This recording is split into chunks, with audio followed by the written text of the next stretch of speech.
We are now on Daf Yud Aleph Amud Aleph, and we're up to Rav Ashi.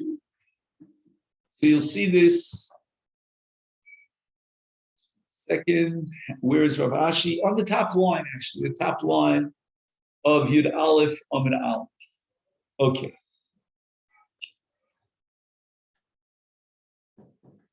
We have a machlokes between Reish Lakish and Rabbi Yochanan about the status of a chalutza vis-a-vis the other brothers. Let's just go over this, and Mitch, you'll be able to clue in. What happens is that one of the brothers gave chalitza, and the Torah says that the chalutza, the Yevamot, vis-a-vis the choletz, is an iser lav. Here we can go over the psukim, but not right now. Reish Lakish holds that downgrade from an iser karetz down to an iser lav only applies to the choletz himself. But as far as her status vis-a-vis the other brothers who did not perform chalutza, she becomes Eishes a chiyuv karetz. And when I say she becomes, it's not really she becomes, because essentially she always was Eishes ach. Just the Torah said that Eishes ach is muter b'makom yibo. According to Reish Lakish, once a particular brother amongst the brothers steps forward and he is going to man the ship, and he'll decide whether it's yibum, whether it's chalitza. In this case, he decided to opt for chalitza. Then the other brothers are out of the picture as far as the mitzvah of yibum is concerned. And the Mela, she is the wife of the late brother, and therefore the erva is an erva of kares. Rabbi Yochanan disagrees, and Rabbi Yochanan says there's got to be uniformity.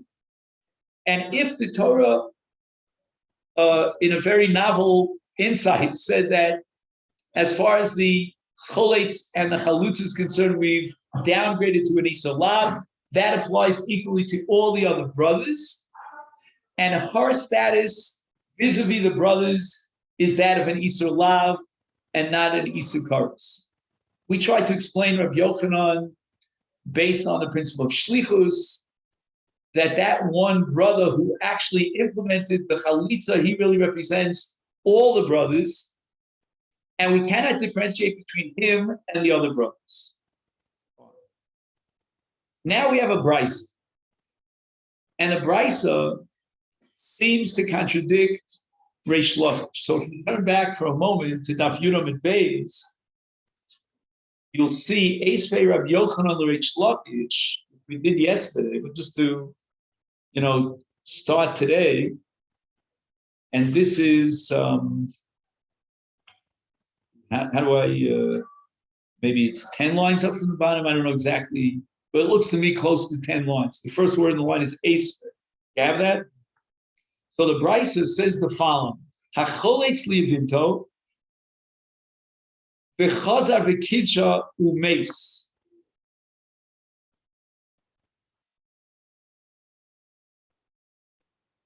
So that one of the brothers implemented chalitza,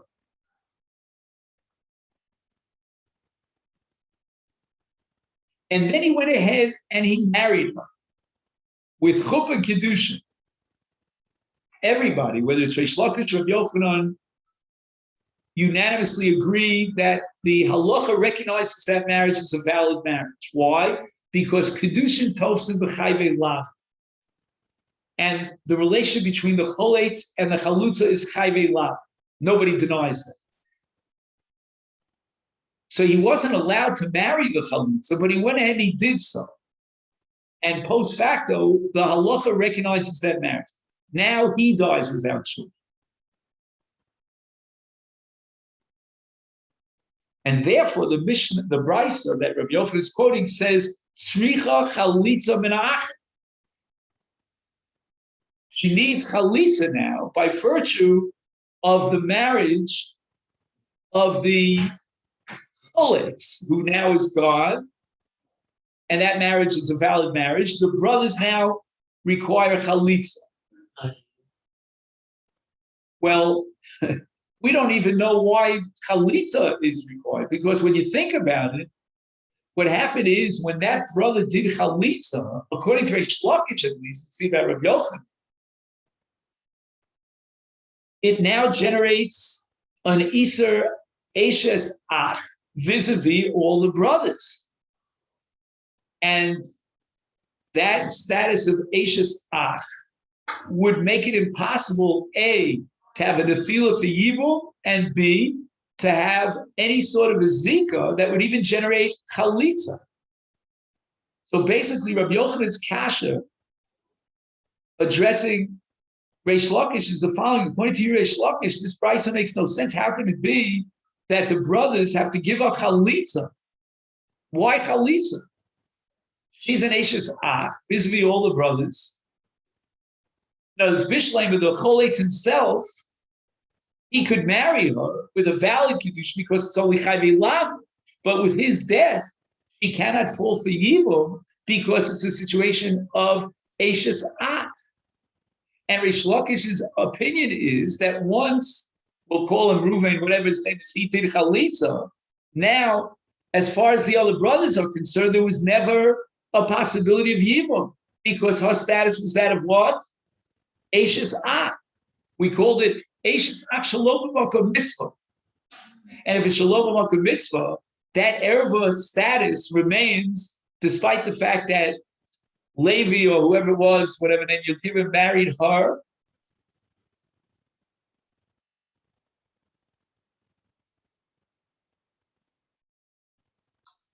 And as far as Levi is concerned, if he's the one who's choletz, the marriage is valid. We all have that because again, it's chayvei lav. We can do tosim b'chayvei lav. But as far as her status, she's at Eshes Ach the very moment that Levi gave her chalitza. That's Reish Lakish's opinion. So what we want to study today is Rav Ashi, who is going to make an attempt at resolving this objection of Rabbi Yochanan and reconciling Reish Lakish with the Bryce.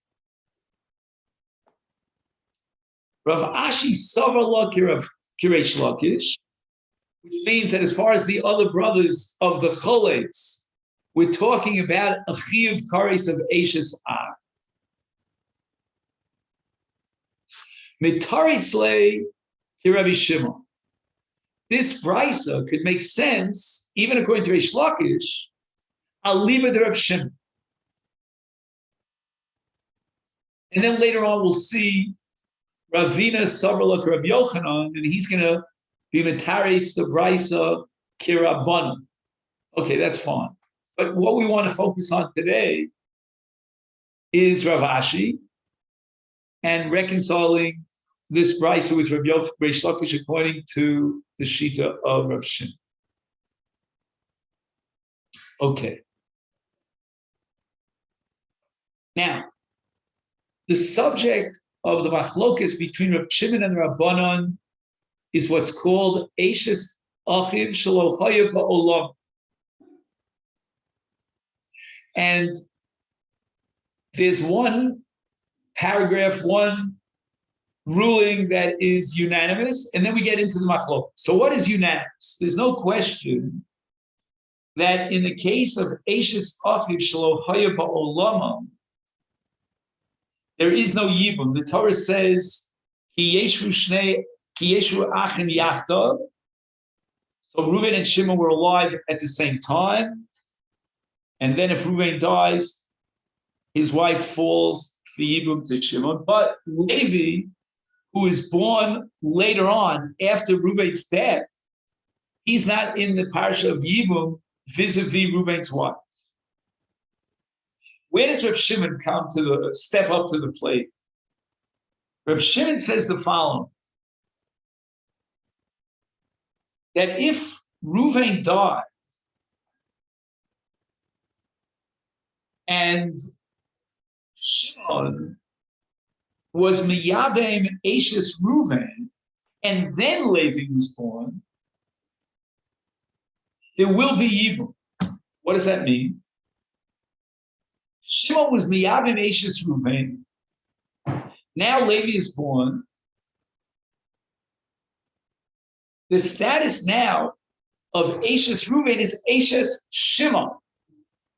And Shimon now replaces Reuven. Now Levi is born, and then Shimon dies. Shimon falls for Yibum to Levi. Meaning that although Levi was Ashes Ach Shelo Hoye Ba'olamo of Reuven, but the Zikas Yibum of Reuven is completely gone.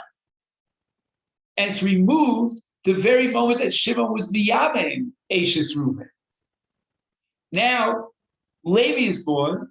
He's Ba'olamo of Shimon. He's living simultaneously with Shimon. When Shimon dies, the Zikas Yibum now is the Zika through Shimon, which, as far as Levi is concerned, is a Zikas Yibum.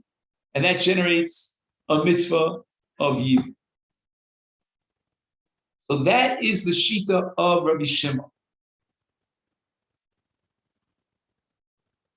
Now, if you have the Masifta, which you now have, take a look at the paragraph Aval on the right column. You see it? It's about the fourth paragraph on the page. Aval Rabbi Shimon, Matir leLevi liyabma liachar misas Shimon.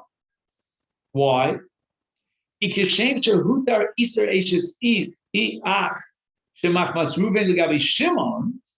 Right, the Torah commanded Shimon to be miyabem eshes Reuven and remove the erev of eshes ach of Reuven legabi Shimon. Came natirhu gam legabi Levi. Mishum shekshehu miyabem es Shimon. In other words, if Shimon marries Ashes Reuven and then dies, and now Levi is going to be Miyabem Ashes Shimon, Arehu ba mikoch. When the mitzvah of Yibum emerges, it's coming mikoach Shimon, not mikoach Reuven. Vehu and Shimon omeid tachtov. He is replacing Reuven. V'einli osra olav b'shuma klal kol yevona she'ena nikori bo b'chas tefila rishona yevam yav oleh asura olav omonis. You'll ask me, but wait a minute, we have a klal that would apply here l'chora to Reuven vis-a-vis Levi, that the very moment that Levi was excluded from Yibum, that's called Einani Kori Babashas Nefila, meaning at the moment that Reuven dies, there's no Nefila for Yibum for Levi, then Asur Aleh Olamis, he shenolad Levi Matzah Behetet. In other words, as far as Levi is concerned, the relationship between this woman and Reuven is completely gone. And rather, she has a relation now to Shimon. And as far as Shimon's marriage to this woman, that's a heter to Levi, an event that Shimon dies childless. Shikfar tachas ishus Shimon. Levi was born when she was already in a state of ishus to Shimon. Ukvar poska mimena zikas Reuven. The Zika to Shimon replaces and uproots the Zika to Reuven. The Zika to Reuven is gone. So to apply the principle of culture, Einani Omer, Koreba, B'shas Nefila, Yevama, Yaval Lea, etc., Shuv Asura Lomas, that principle doesn't apply because that principle is based on the fact that there's a Zika and there was no possibility of Yibum with regard to that Zika, like, for example, an Ereva relationship, is Shuv Ein La Heter Olams. But here, the Zika of Reuven is completely gone. Shimon was Mekayim, the mitzvah of Yibum, and now there's an Ishus to Shimon, which replaces the Zika to Reuven. That's the Shita of Shimon. The only Zika that's relevant and related to Levi is the Zika to who? To Shimon, not the Zika to Reuven.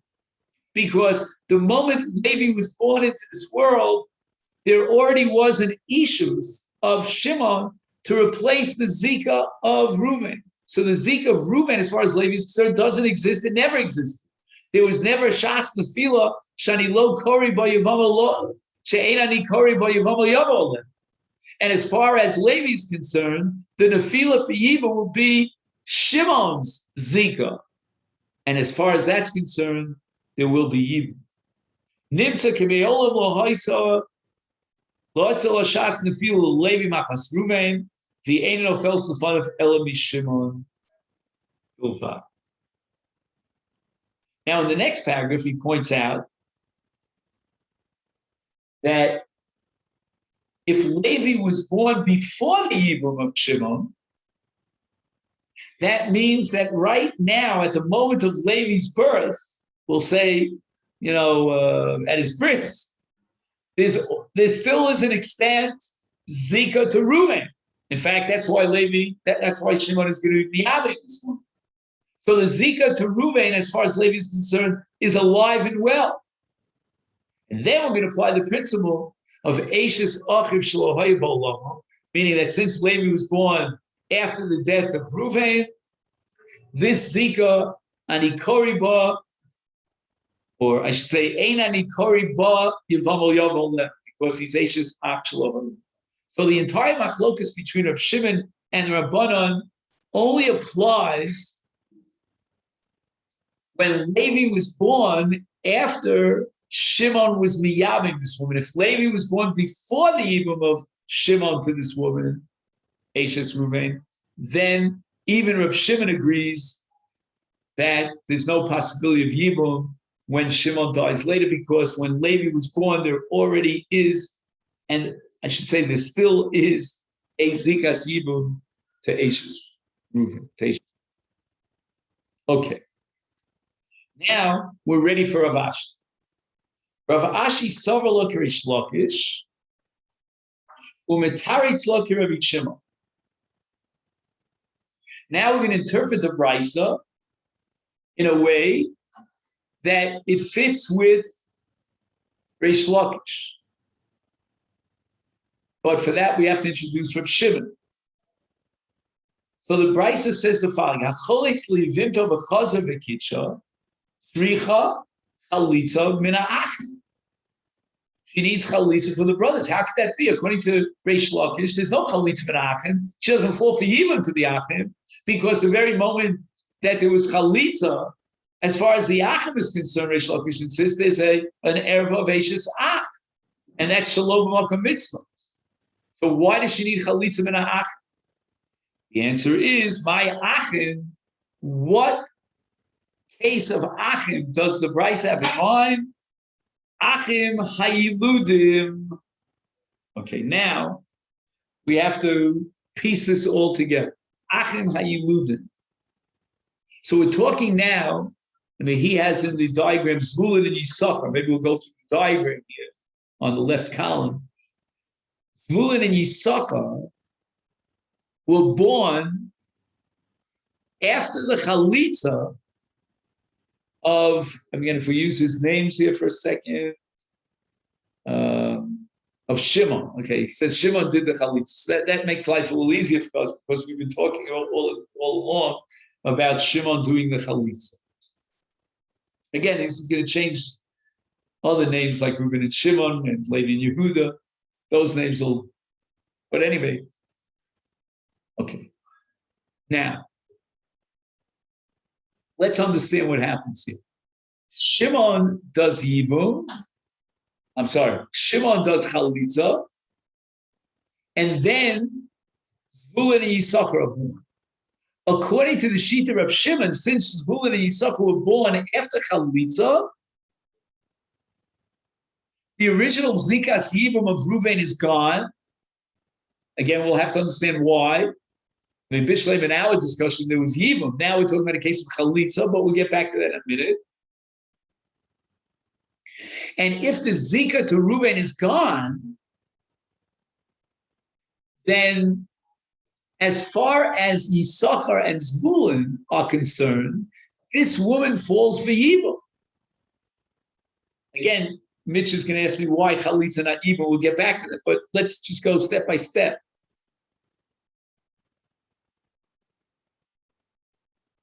Now, first I want to try to understand why Chalitza in this sense is like Yibum. We spoke about Yibum as a creation of Ishus that's going to replace her Ishus to Reuven. So Reuven's Ishus and the Zika that emanated from that Ishus with the death of Reuven, that's history. That was in the case where Shimon was Miyavim Ishus Reuven and created Ishus. But here we're talking about a case where Shimon gave Chalitza. So first thing I want to do, in order to understand how Chalitza equals Yibum in this context, is to go through the actual case. And here, Mitch, if you take a look on the top left column, he says the following. Reuven, Shimon, Levi, Yehuda, Achim. Nasa Yehuda es Sarah.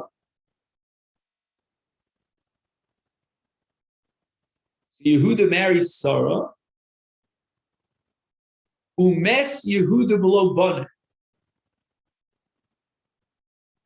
Okay. V'nafla Sarah lifnei Echav, meaning the brothers of Yehuda, the late Yehuda. Chalatz Levi l'Sarah. I was hoping it would be Shimon. Okay, it's all right. It always gets me confused. All right. So Levi gave Chalitza to Sarah. So the relationship now between Levi and Sarah, according to everyone, there's no debate about this, is Chayve Lav. That's the Lav of Chalitza. Chazar Levi v'Kidsha. So Levi now marries Sarah illegally, but nevertheless we validate the kedushin because kedushin talks to the Chayve Lav.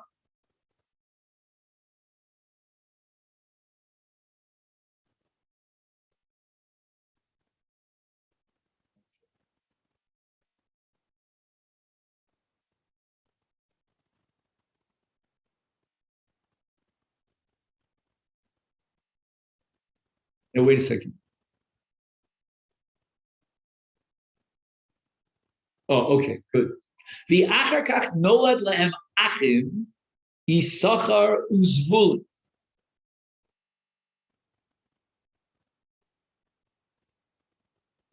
So what happened here? Levi gave Chalitza and then illegitimately married. And at that moment, before Levi's death, Yisachar and Zvulun came into this world. Now Levi dies. The Nafla Sarah, okay, Sarah is now Ashes Levi. In the first round, she was Ashes Yehuda. Now she's Ashes Levi.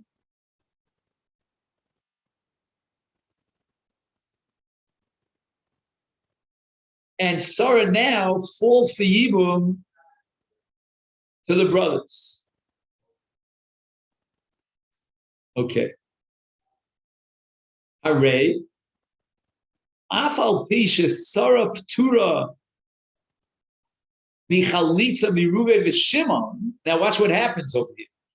Levi gave Chalitza to Sarah. At that very moment,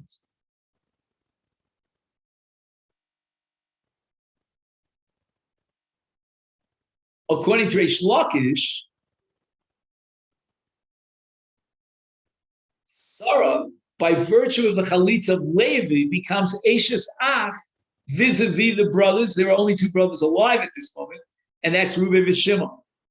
So Reuven and Shimon are out of the picture. There's no Nephilas Yibum with regard to Reuven and Shimon because of the Erev of Ashes Ach Shalom B'Makom Mitzvah, by virtue of the fact that Levi took the initiative and did Chalitza, which, according to Reish Lakish, generates an Iser, Ashes Ach, and all the other brothers. brothers who are alive. Now, Levi marries Sarah, and Issachar and Zvulun are born. Chayeves b'chalitza mi-Issachar and Zvulun. Why? But the answer is because of the chalitza of Levi, which was implemented before the birth of Issachar and Zvulun. Chayeves b'chalitza mi-Issachar and Zvulun shitas Rabbi Shimon. V'ein hachalutza asura aleim bikares.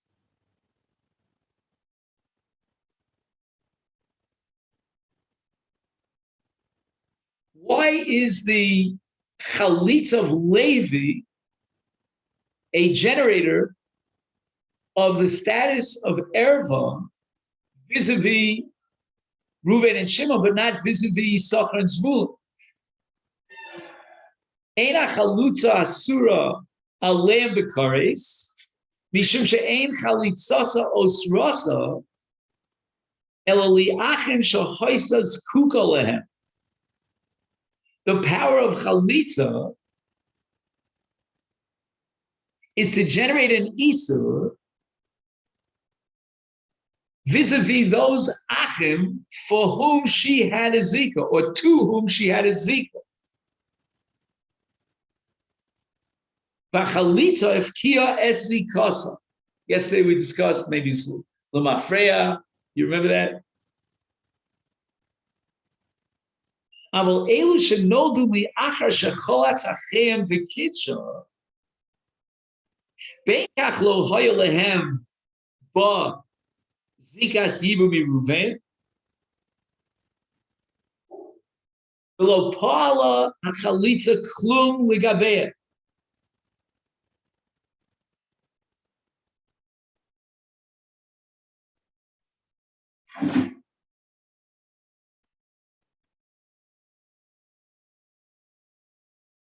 Now, keep in mind that the brisa that we're analyzing says that not only did Levi give Sarah chalitza, but then he went and he married. Because again, that's critical to set up a yibum or chalitza relationship to Yisachar and Zvulun, who are brothers of Levi. And after the chalitza of Levi to Sarah, he married her. And therefore, with his death, there's an afila for Yibum to Issachar and Zvulun.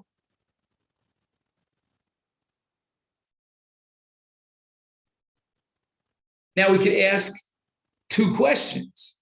Question number one, why don't Issachar and Zvulun have a problem of Zikas Ruven?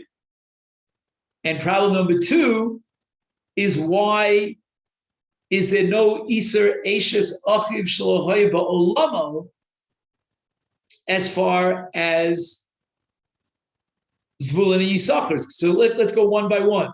As far as the first question of Zikas Yibum to Ruven, that doesn't exist as far as Yisachar and Zvulun is concerned, because they weren't Ba'olamo. And again, even Rav Shimon agrees that brothers who are born after the death of the brother whose wife is now going to fall for Yibum are not included in Yibum.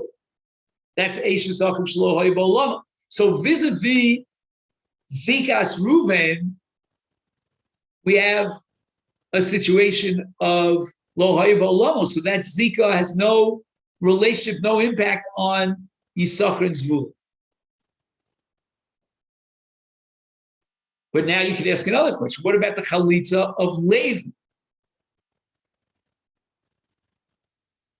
Which, as a general rule, and even in our case, vis-a-vis Reuven and Shimon, is going to generate an Isa Kares of Eishes Ah.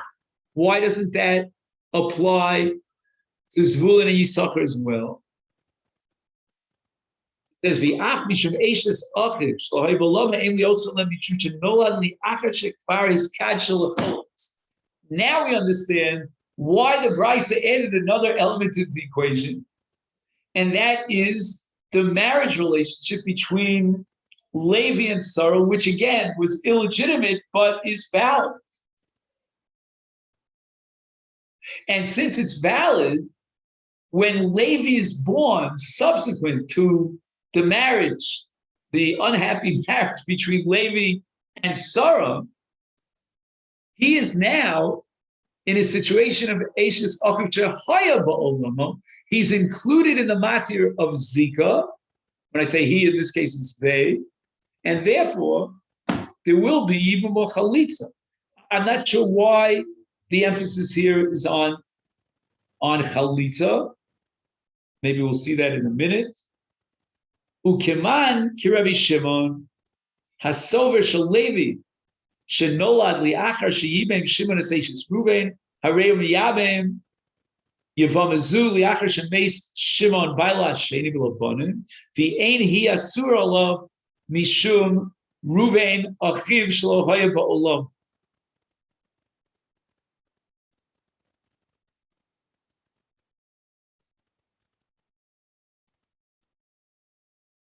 So let's just quickly go through this diagram, which I don't know if you have it.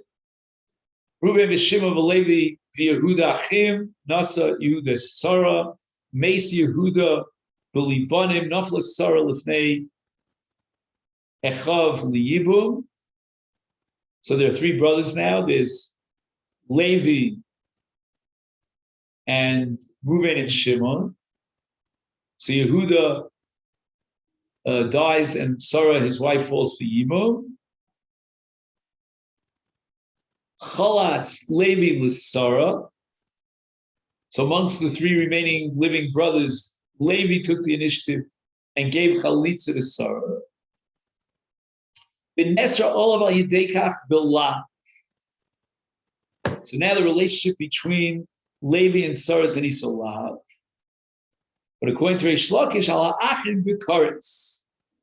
Chazar Levi v'kidsha, the kedushin tosu b'chai b'lavim, v'achar kach noldu lahem achim, Yisachar Zvul, mes Levi b'libonim, v'nafla Sarah l'fnei ha'achim liyibu. And in the, Hezber, in the dark letters, he writes, Arei sha'af al pi shesara p'tura michalitza miruven v'shimon, because they are Eishes Ach, shenes aleim b'kares b'chalitzas Levi, chayeves b'chalitza min ha'achin hayilodim zbulin Yisachar l'shitas Rabbi Shimon Fatam shekevan shelo nafla Sarah liyibum l'fnei Yisachar uzvulin v'bisaso shel Yehuda. Yehuda was the first brother who married Sarah. So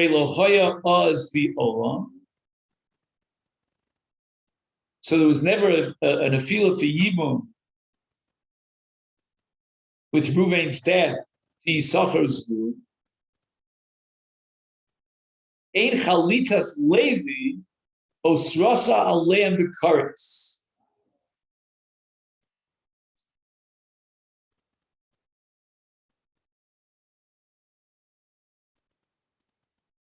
So chalitzas Levi could in no way generate an Isa Kares to Yisachar and Zvulun. Why? Because that Isa Kares could only be engendered when there's a relevant Zikas Yibum, and then there was chalitz on that Zikas Yibum, but that Zikas Yibum could not in any way be related to Yisachar and Zvulun, who were born after Reuven's death.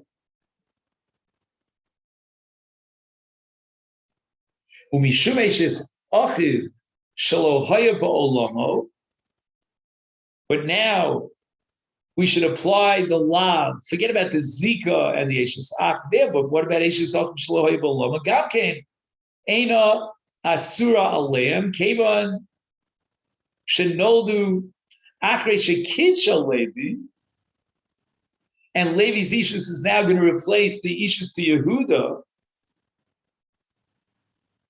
Umatzua beheter Dainu be ke'eshes lev shahoya b'olama. Below ke'eshes Yehuda shaloya b'olama. B'kai gavna l'Rav Shimon ein isur eshes acher shaloya b'olama. Aval in lo kid shalevi el omad echem min ha'achim v'kidsha ein lo a love klum. The fee surah a love oh, I see. He's just pointing out that it's impossible. Again.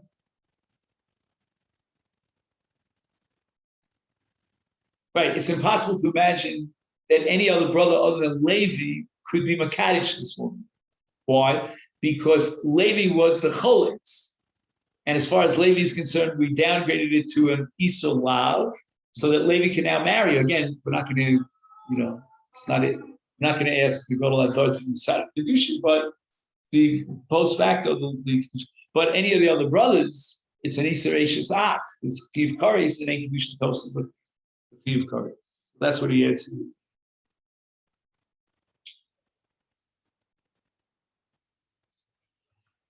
Now, after this, we have the Sugya Ravina, and he's going to support Rabbi Yochanan.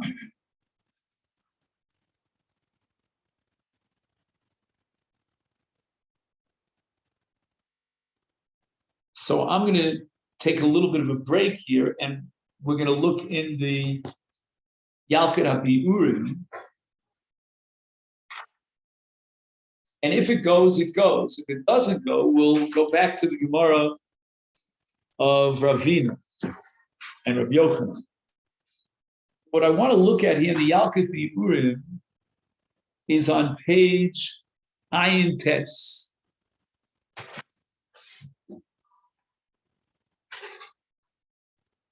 And if you look on the left side, you have a section towards the top of the page, not all the way to the top, called Madua, etc. That was the language of the Reish of the Brisa.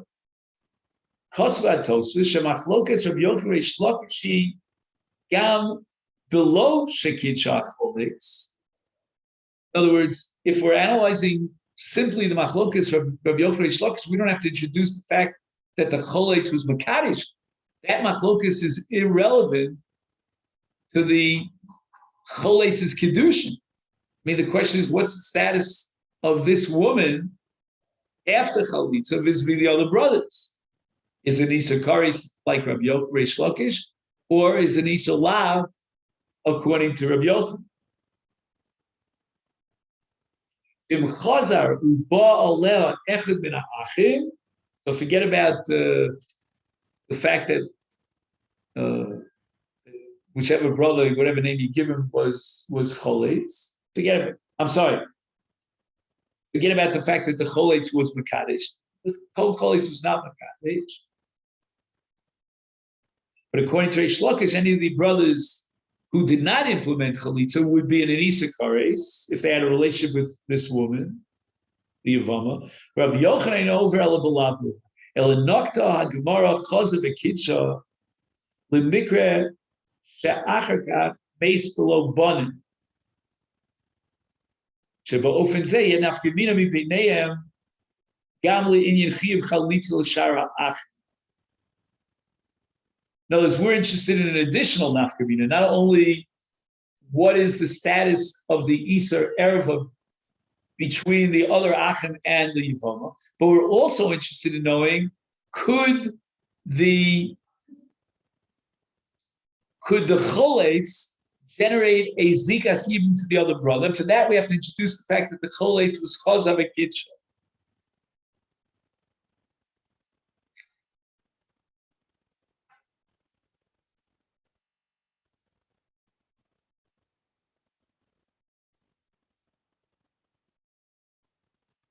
Now I'm looking for the word hisnaskus, just give me a second.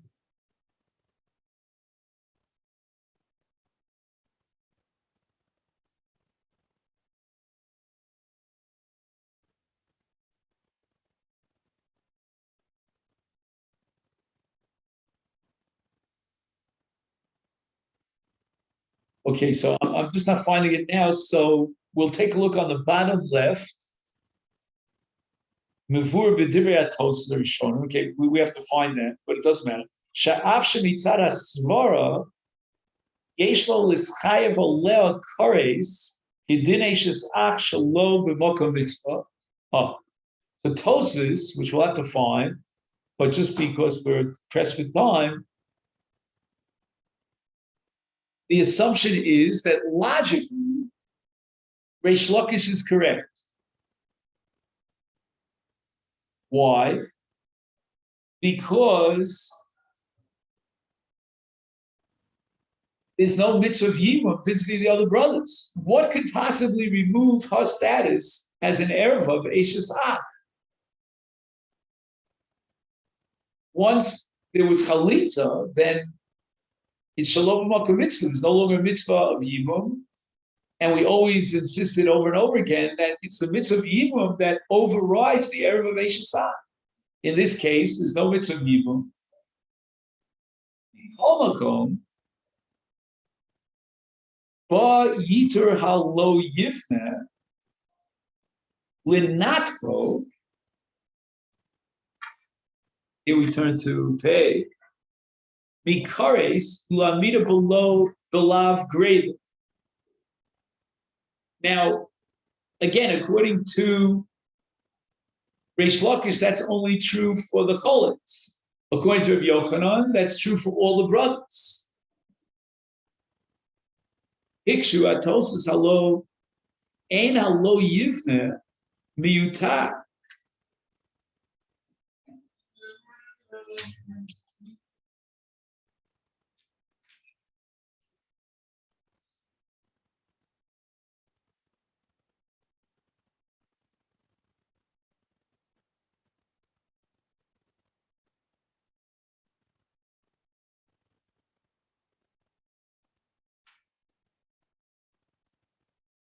Shari lahalon sholos hagmar misha meis below banim v'hiniach ein noshim minay lanu shebechalitza sa'achas teres avchaveret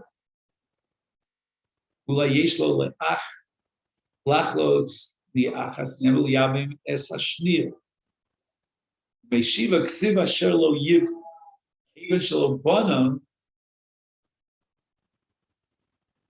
shuv lo yivna.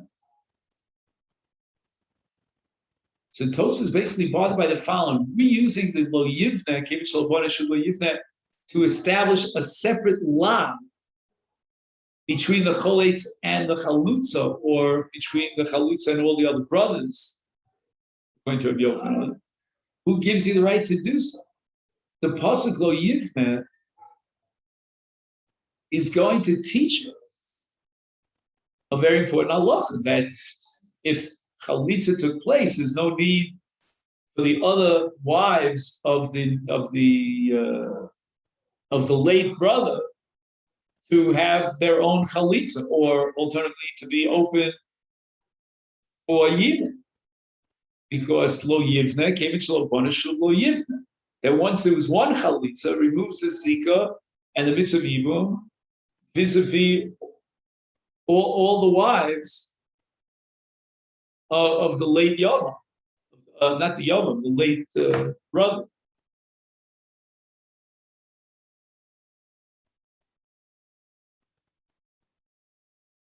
The Kasmu, sheyesh from shenim garsim kusha v'teretz elu. In other words, we have a girsa that Gemara is going to ask this question, whether or not each one of his wives needs chalitza, but there's a girsa that doesn't have that question. So there really is no hava, meaning that each one of the wives require chalitza. Therefore, lo yivna is now available for the derivation of the downgrading of the Iser Chalutza from Kares down a separate lav. O Tirtu, Sha'afin Garson came, Milu Maskana Sagamorasham, Ain Sark Midrashazu. Okay.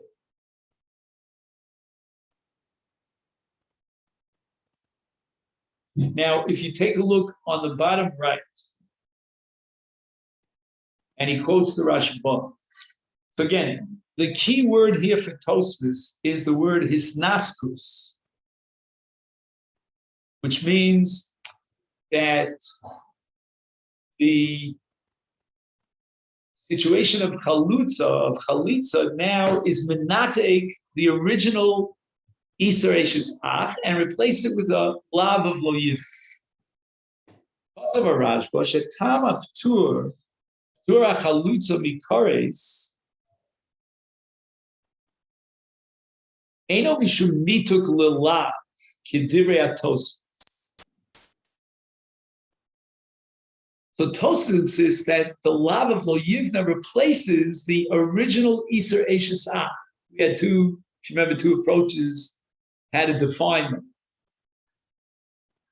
But the thrust of the downgrade from kares to lav, according to Tosfos, is the replacement of the kares with the lav. The lav replaces the kares. And this is what the Rashba wants to offer an alternative approach.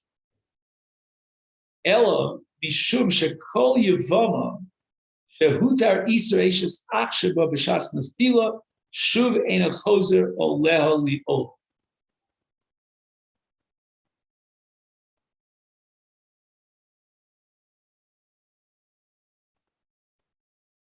Not sure what the word oleha means.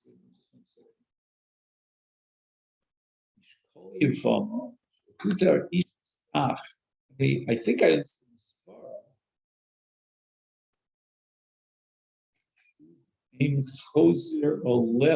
What's the word oleha refer to? Anybody know?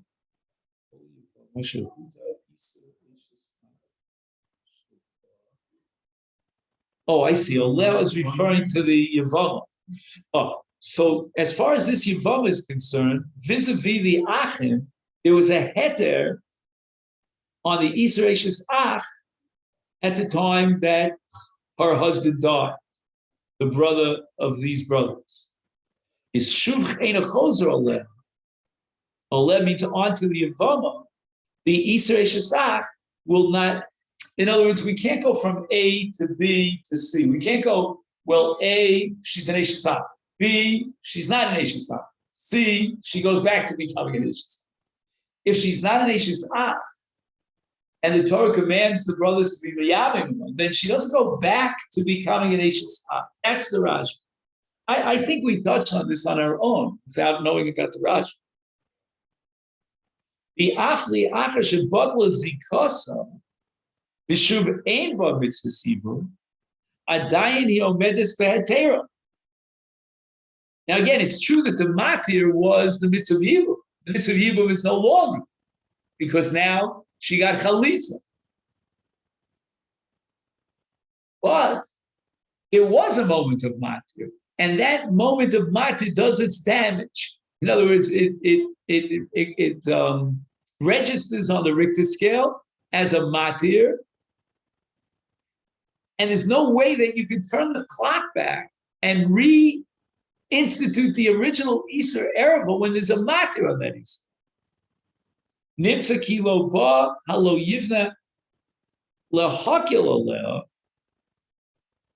elahachir aleh li oser b'lav kilule kosim zeh chaisa muteres legam. Well, heavy. If it wasn't in the name of the Rashba, we should cut it out with a scissors. Both people, be both Reish Lakish from Yochanan.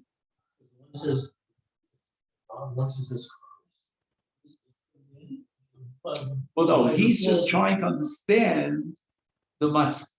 He's trying to explain why we need the lo yiv. We assume we need lo yiv the way Tos says lisnaskus, meaning to downgrade from an isa kares to an isa lav. vis-a-vis the cholates, that's true for everybody, right? The Rashba is saying we need the lo yivne to upgrade from 0, a total heter, to an isa. You follow? So if you look at the structure, you've got up here Eishes Ach, a Chiv Karas. On the bottom you have heter go. In the middle you have Chayvi Lam, the lo yivne. So according to Tosfos, we go from top down to the middle.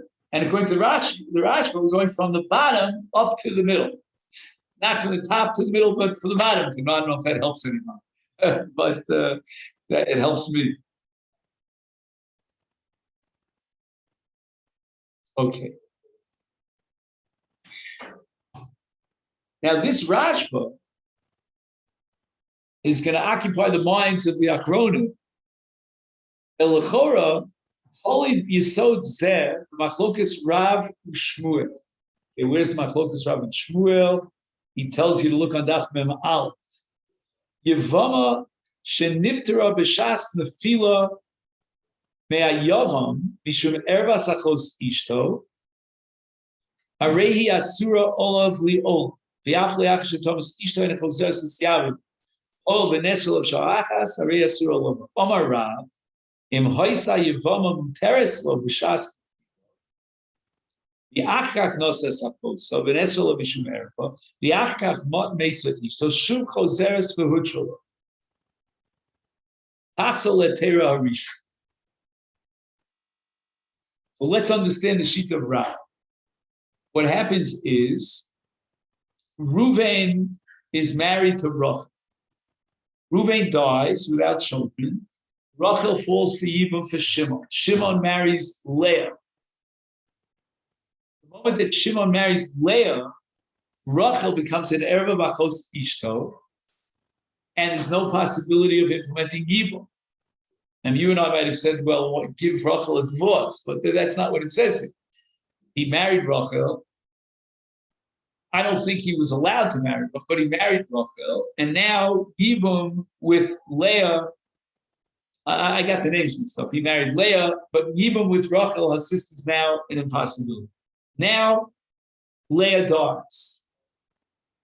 So Rav says, Chazra lehetera harishon. Now, since at the time of the Nefila, when Reuven died, at that moment, Rachel fell to Yibum to Shimon, so that there's no Iser for him to marry Rachel. Now he marries Leah. Okay, I'm sorry, I keep getting mixed up with the names, but I think you get the point, right? So now he marries Leah. Leah becomes a temporary blockage. And that blocks Yibum. If we can remove the dam, the water will flow, right? If we can remove that blockage, then we go back to the original Nefila for Yibum. Rabbi Lazar Omar, Lo tachso le'tera rishon, ela kevan she'omda olav cha'achas b'itzu eishes ach. In other words, as soon as he married her sister, and it was an erva of achos ishto, now being mafkia Yibum resurrects the old Isra eishes ach from the dead. Ishuv chozer oleh af Isra eishes ach v'nesra olav olams. I don't understand why he said Rav and Shmuel yet. I guess Shmuel is going to come around the bend because right now he quotes Rabbi Lazar. All right. Anyway. Ubir harashba b'shitas Rav. I'm assuming this is a rashba from Mem Aleph. Shemashe b'misas ishto chozeres lo le'tera rishon, according to Rav. Eino midin Yibum.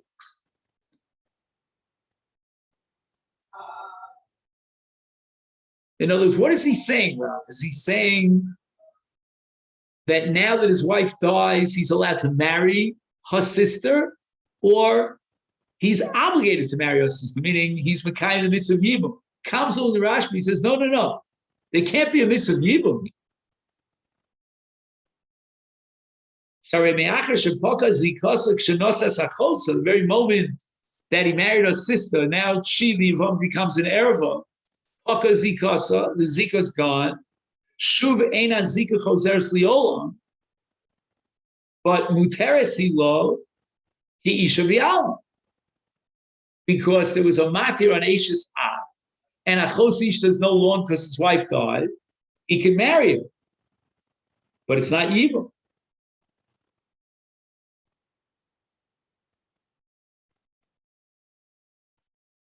The Af, I'm just fast forwarding a little bit. B'shasha hoisa Achos Ishto, lo nesra olav elamishum iser erva zeh, the lo mishum Eish's Av. Let's try to understand that. So his wife is alive.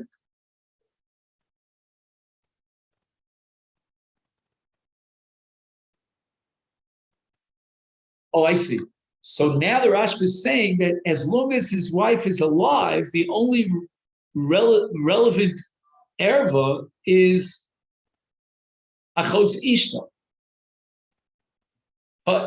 But she still understand if there's no Zikas Yibum, so what's going to remove the Eishes Ha? The answer is that before he married her sister, it was a Zikas Yibum, and that removes the Yisur Eishes Ha. So now that he marries her sister, there won't be an Yisur Eishes Ha. I mean, that makes 100% sense. Well, now we have a third sheet apparently. Shmuel Omer, She'ena Chozeres Le'Teira HaRishon. Can't get it straight here. One time he calls him Shmuel, the other time he calls him Rab Lazar. It's like the diagrams.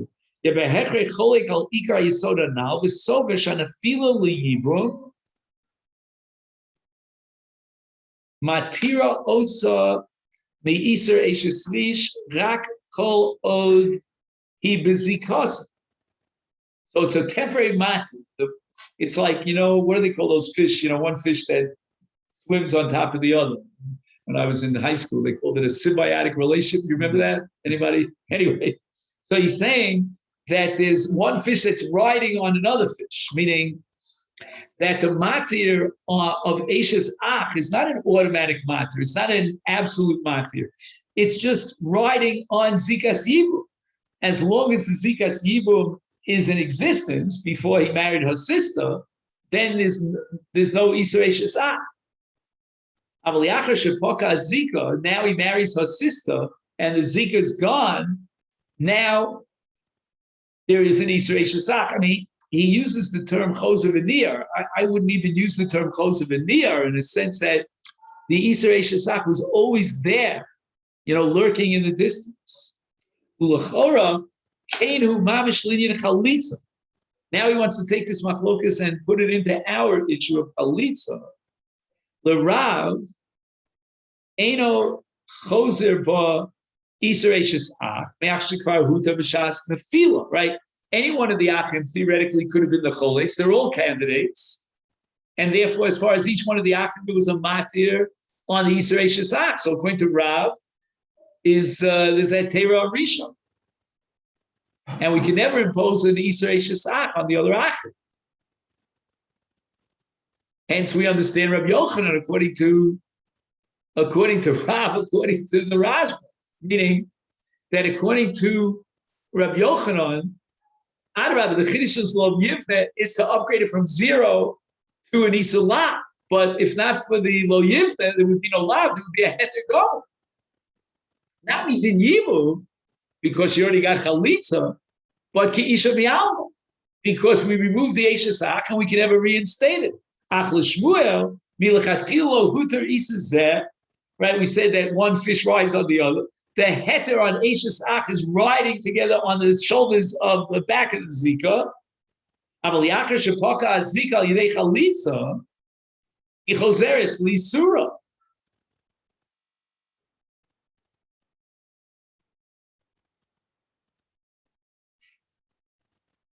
And if she's chozeres lisura, then we have to use Tosas's approach of hisnaskus, that we go from Isur Eishes Ach and the Torah says Lo Yivne to downgrade it to an Isur Lav. V'chein kosev achi ezer, that's Rav Chaim Ozer, shelo pirish kain harashva el l'rav. Aval Shmuel, you have to go back to his nas. Okay, then that was a lot of fun for me anyway. Okay. I'll tell you with Masechet Yevamot, if you understand anything, it's like, you give yourself a good feeling. Now, yesterday I may have forgotten to end this meeting because no one was able to join me.